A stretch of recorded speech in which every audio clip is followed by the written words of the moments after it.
एक जमाने की बात है। एक गांव के किनारे एक गरीब किसान गोपाल रहता था।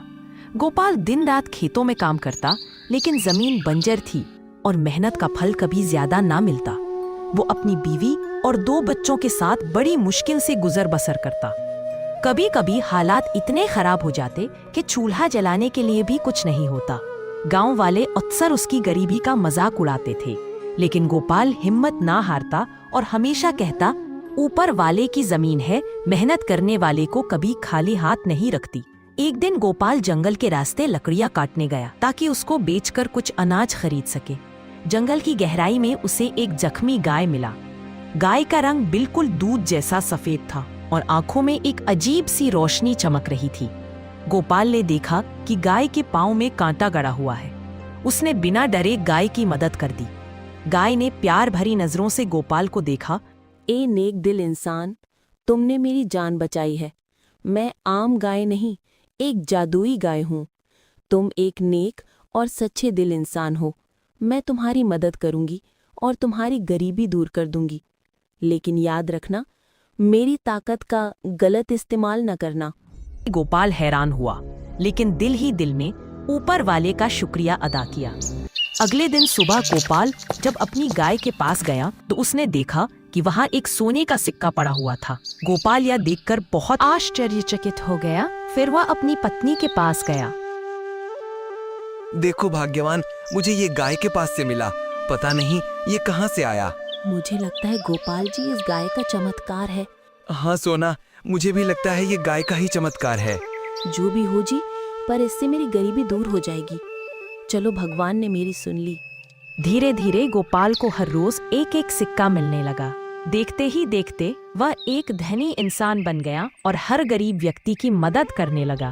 गांव में सभी खुशहाल रहने लगे, लेकिन वही उसका पड़ोसी यह सब देखकर बहुत सच में पड़ गया। अभी तक तो ये गोपाल को खाने तक को नहीं था, लेकिन अचानक क्या हुआ कि ये दिन पर दिन अमीर होता जा रहा है और जो इससे मदद मांगता है उसकी मदद करता है। मुझे इसका पता लगाना होगा। रामू ने बहुत सोचकर एक योजना बनाई और रात को गोपाल के घर में छुप गया। गोपाल और उसकी बीवी आपस में बात कर रहे थे। मुझे इन सिक्कों को लेकर शहर जाना होगा और तुम गाय का ख्याल रखना, कोई सिक्का देख ना ले। गोपाल, तुम चिंता न करो। मैं गाय और सिक्के को दोनों को ध्यान रखकर देखूंगी। हमारी गाय जादुई है, ये किसी को पता नहीं चलने दूंगी। जब रामू को हकीकत पता चला तो वह रात को गए चुराने का प्लान करने लगा और रात में गया। गाय को जैसे ही चुराने की कोशिश किया, तभी गाय की आंख से रोशनी निकली और रामू वहीं पर पत्थर का बन गया। तभी गोपाल और उसकी बीवी बाहर आए और इधर उधर देखने लगे। तभी उसी पत्थर की मूर्ति से आवाज आने लगी। मुझे माफ कर दो गोपाल, मैं लालच में अंधा हो गया था।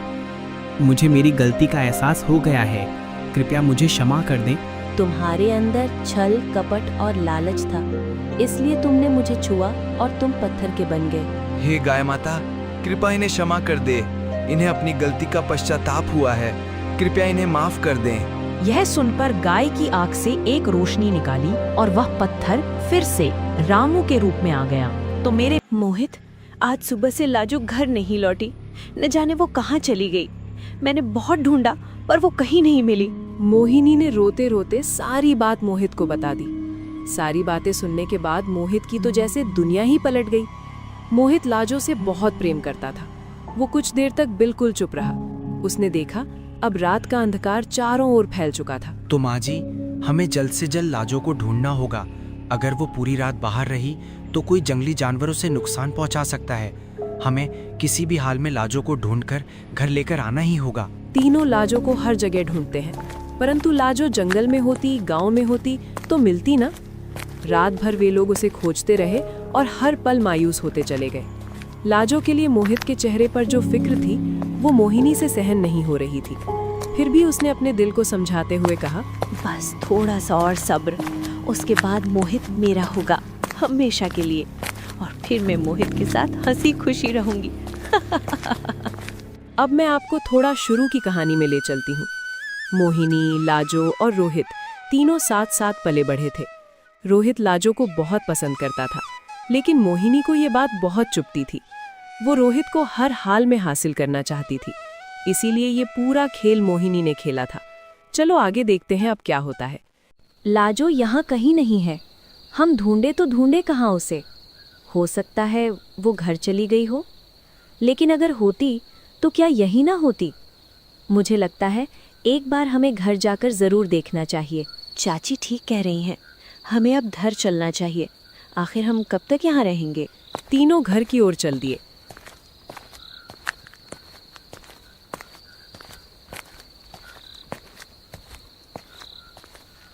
घर पहुंचते ही देखा विमला घर के बाहर ही बेचैन खड़ी थी।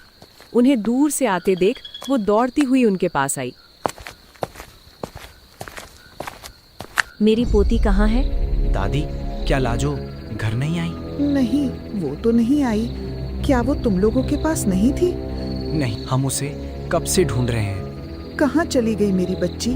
अब हम उसको कहाँ ढूंढें? अब कोई ऐसी जगह नहीं बची थी जहां उन्होंने लाजो को ना ढूंढा हो। पूरे गांव में ये बात आग की तरह फैल गई कि लाजो कहीं गायब हो गई है।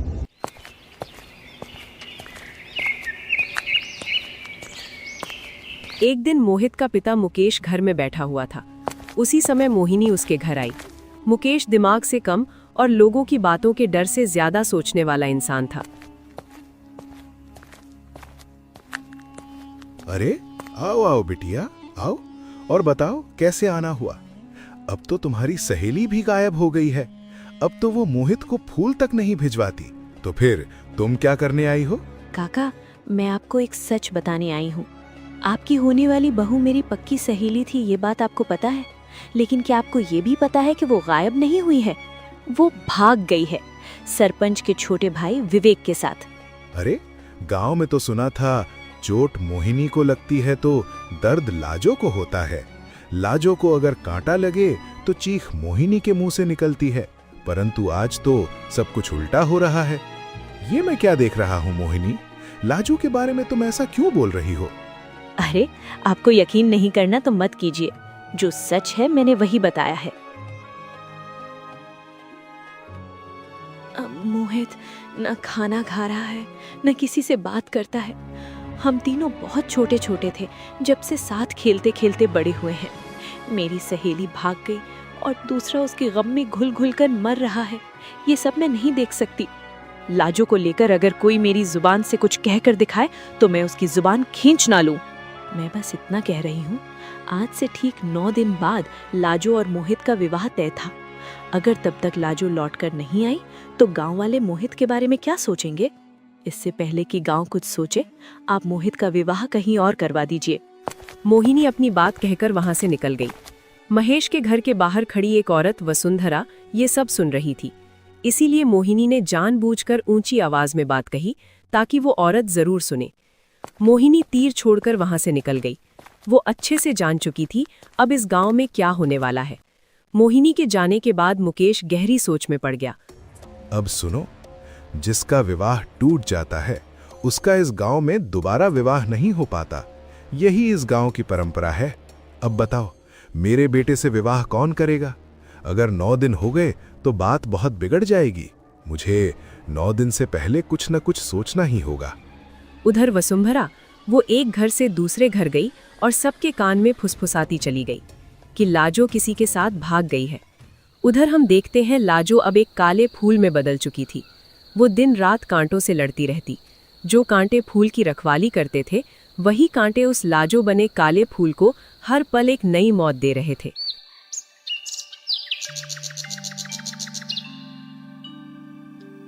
सुबह जैसे ही रोशनी उस काले फूल पर पड़ती, लाजो खिल उठती। उसके सारे जख्म अपने आप भर जाते। मेरे बेटे ने कहा था कि उसको एक काला फूल चाहिए। मुझे उस काले फूल की तलाश में पूरे 21 दिन लग गए। आज जाकर मुझे वो काला फूल मिला है। अब तोड़ ही लेता हूं। वैसे मेरे गुरु ने मुझे सही बताया था कि काला फूल वहीं मिलेगा जहां आसपास कोई परिंदा या जानवर नहीं होगा। वैसे भी इस जगह में कुछ तो विचित्र है। ना यहाँ कोई पक्षी आता है, ना ही कोई जानवर भटकता है। खैर, मुझे क्या, मुझे तो बस काला फूल चाहिए था और अब वो मुझे मिल ही गया है। अब इससे पहले कि बहुत देर हो जाए, मुझे ये फूल तोड़ना ही होगा। आज इतने दिनों बाद मैं इस फूल से आजाद हो जाऊंगी। अपने घर वालों से मिल सकूंगी। जैसे ही सुमेर ने लाजो बने उस काले फूल को तोड़ने की कोशिश की, तभी एक तेज बिजली का झटका उसके शरीर में लगा। पल भर में उसके शरीर ने आग पकड़ ली और वो जलकर राख हो गया। उस दृश्य को देखकर लाजो बने काले फूल की आंखें फटी की फटी रह गई। पर ये क्या था? इस आदमी ने मुझे फूल से आजाद करने की कोशिश की और खुद ही जल गया। मेरी आखिरी उम्मीद भी टूट गई। अब मैं क्या करूं? जब से मैं यहाँ कैद हूँ, तब से किसी इंसान के आने की प्रतीक्षा कर रही थी, पर इतने दिनों में मैंने बस 2 मनुष्य देखे। एक जो मुझे देखकर डर के मारे भाग गया, और दूसरा जिसने मुझे तोड़ने की कोशिश की पर खुद ही जलकर राख हो गया। अब मैं क्या करूं? मैं इस फूल से आज़ाद कैसे हूं? अब तो मेरी आखिरी उम्मीद भी टूट चुकी है। आखिर मोहिनी ने मेरे साथ ऐसा क्यों किया? मेरे रिश्ते निभाने में क्या कमी रह गई थी? अगर उसे कुछ चाहिए था तो मुझसे मांग लेती ना। मैं खुशी खुशी अपनी जान भी उसे दे देती, पर उसे मुझ पर यकीन ही नहीं था। इसीलिए उसने मुझे इस दुनिया में कैद कर दिया। मुझे मेरे प्रेम से, मेरी माँ से, मेरी दादी से, सबसे दूर कर दिया।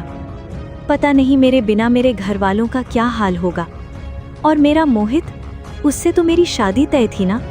अगर समय पर हमारा विवाह नहीं हुआ तो अनर्थ हो जाएगा। मेरा मोहित पता नहीं किस हाल में होगा मेरे बिना। उधर दूसरी तरफ मोहित जैसे अब हार चुका था। उसके पिता मुकेश उसके पास आए और बोले, तुम्हारा विवाह अब कभी नहीं हो सकता, क्योंकि कल तो तुम्हारा और लाजो का विवाह था। अब मैं चाहता हूं कि तुम मोहिनी से विवाह कर लो, क्योंकि इस गांव की परंपरा है, यदि कोई युवती मर जाती है या कहीं गायब हो जाती है तो उस युवक को सारी जिंदगी ऐसे ही बिना विवाह के रहना पड़ता है। पर तुमने देखा ना, पूरा गांव क्या कह रहा है। सब यही बोल रहे हैं कि लाजो किसी के साथ भाग गई। मैं गांव की पंचायत से बात करूंगा। अब अगर लाजो भाग गई है तो इसमें मेरे पुत्र की कोई गलती तो नहीं है ना बेटा? अगर लाजो मर जाती तो भी मैं अपने बेटे को समझा बुझाकर बैठा लेता, पर जो भाग गए हों उनका क्या शोक मनाना। मैं ठीक कह रहा हूं ना बेटा? लेकिन मोहित के मन में अभी भी लाजो के लिए प्यार जिंदा था। वो उदास होकर बोला, पिताजी, मैंने लाजो से सच्चा प्रेम किया था। वो मुझे यूं छोड़कर कैसे चली जाएगी? मैंने तो अपने सपनों में भी कभी ये नहीं सोचा था। लाजो, अगर मुझ में कोई कमी थी तो काश तुम मुझे एक बार बताकर चली जाती। मोहित ने अपने पिता की बात ध्यान से सुनी। न चाहते हुए भी वो उनकी बात मान लेता है। ठीक है पिताजी, आप कर दीजिए मेरा विवाह मोहिनी से। और जब लाजो मुझे धोखा देकर छोड़कर जा सकती है तो मैं क्यों शादी नहीं कर सकता? मैं उसकी यादों में क्यों मरता रहूं? मुकेश को बिल्कुल यकीन नहीं था कि मोहित इतनी जल्दी मान जाएगा, पर उन्होंने ज्यादा नहीं सोचा। इसी तरह मोहित और मोहिनी का रिश्ता तय हो गया। मोहिनी बहुत खुश थी। जो उसने सोचा था वही हो गया। उधर लाजो मोहित के लिए तड़प रही थी। कोई तो मुझे यहाँ से निकालो। मैं अपने मोहित के पास जाना चाहती हूँ। कल मेरा विवाह है मोहित के साथ। वो मेरे लिए तड़प रहा होगा। पूरी तरह टूट चुकी थी। वो चिल्ला चिल्ला कर थक गई, लेकिन उसकी आवाज कोई नहीं सुन रहा था। न कोई उसकी मदद कर रहा था, न कोई उसे बचाने आ रहा था। एक दिन मोहित मोहिनी के घर गया। मोहिनी, कल हमारा विवाह है और मैं चाहता हूं कि इस विवाह में तुम दिल से शामिल हो। देखो, मैं जानता हूं तुम ये सब अपनी सहेली के लिए कर रही हो, लेकिन दिल से करना मोहिनी। घर के बाहर खड़ी विमला और सुलेखा ये सब चुपचाप सुन रही थीं। कल तक हमारी बेटी के आगे पीछे घूमता था और आज देखो 40 दिन हो गए हमारी बेटी को गायब हुए और ये आज दूसरी लड़की से विवाह करने को तैयार हो गया। बात कुछ और है बहू। मुझे नहीं लगता मोहित इस विवाह के लिए माना है। मुझे सच का पता लगाना होगा। किसी के घर की भैंस मर जाए तो वो भी इससे ज्यादा शोक मना लेता है, पर यहाँ सब अलग लग रहा है। आप ज्यादा सोच रही हैं माँ। तू अंदर जा विमला, मैं अभी आती हूँ। सुलेखा चुपचाप घर की ओर बढ़ गई। मोहित भी दूसरी दिशा में चल पड़ा। विमला का मन बेचैन था। वो बिना कुछ कहे मोहित के पीछे पीछे चल दी।